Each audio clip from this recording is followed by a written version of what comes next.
Schism without standards. Protestantism needs a reformation. It exchanged orthodoxy for anarchy.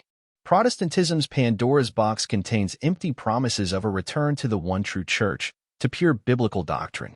Therefore, it is inconsistent and fully hypocritical for Protestants to break from Catholicism over supposed issues of false doctrine, but then not address false teachings and contradictions within their own ranks. Of course, the Protestant movement cannot, since it lacks universality and harbors severe internal contradictions and disagreements. Papering over these with talk of unity ring hollow.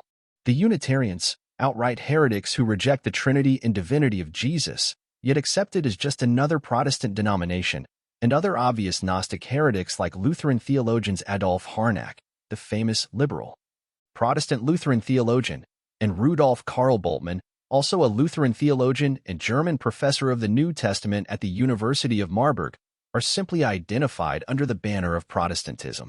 Even as Protestants in good standing, even though they undermine and reject Christian orthodoxy and doctrine.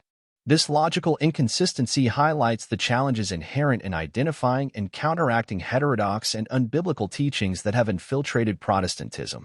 Let me restate that, are inherent and integral to Protestantism since its founding. Protestantism opened Pandora's box by breaking from Catholicism over doctrine, but then failed to safeguard its own doctrine. Its historical vision of reforming the Catholic Church and returning to biblical doctrine has clearly failed. Either false teachings matter doctrinally, or they do not.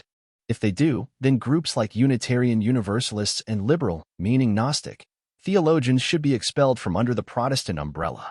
If they do not, then Protestantism's original schism from Catholicism loses its credibility and justification if it openly embraces heresy.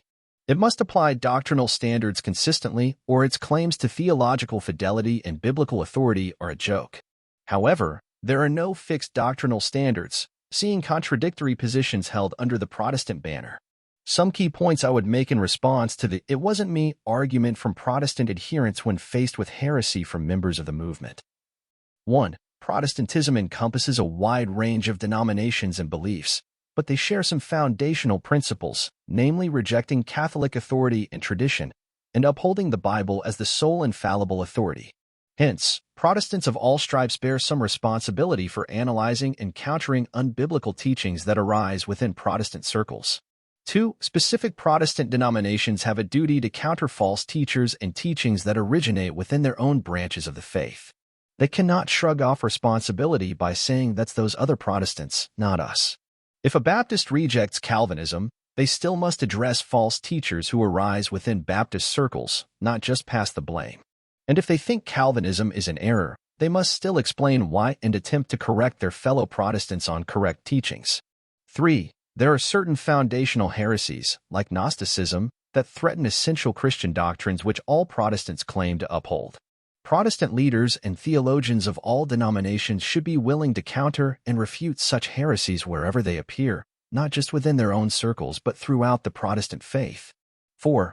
Ignoring or downplaying the severity of heretical teachings that arise within the broader Protestant fold only serves to further fracture and weaken Protestantism's credibility. It is inconsistent for Protestants to break from Catholicism over issues of false doctrine, but then not seriously address false teachings within their own ranks.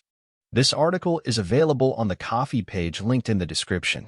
If you like this concise content by Lloyd de Jong, please subscribe on Ko-fi for more, and support more of this work there. Here on YouTube, please like the content with the thumbs up, share it, and subscribe to the channel.